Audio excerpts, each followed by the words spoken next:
As she moves through the process of healing and potentially forgiveness, recognize that forgiveness is both an event and a process. She may say that she forgives you, she may desire to forgive you.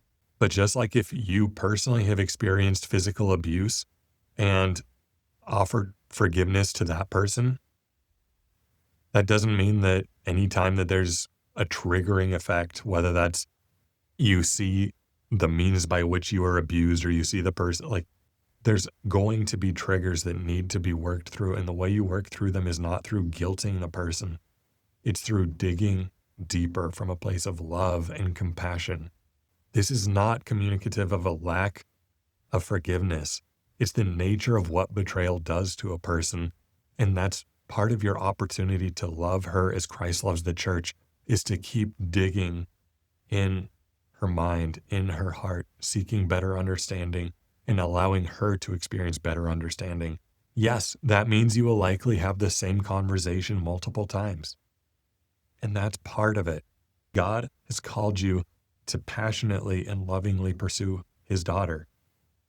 All of this is stuff that even if you had never broken trust, even if you had never struggled with sexual sin, all of this is a big part of what it means to be a godly husband.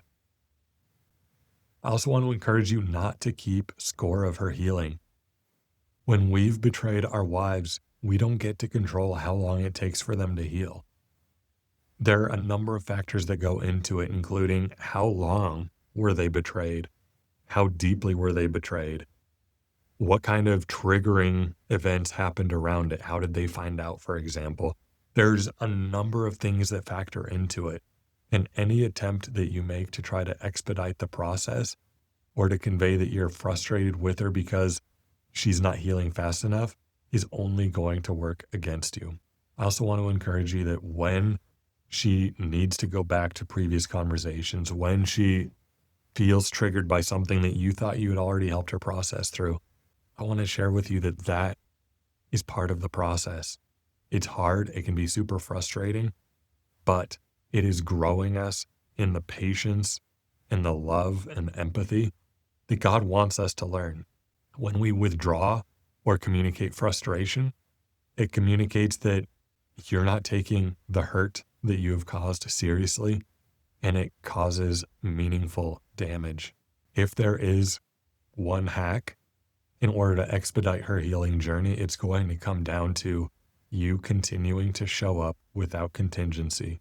If she feels like you're showing up just because you're eager to help her get past all of it, she might make progress, but it's not going to be a quick journey. If you develop a posture of you love your wife, you pursue your wife, and you will continue pursuing her and her heart and her mind and her words, no matter what ends up happening, that will be sensed by her, will be appreciated by her, and will help expedite the healing journey for her.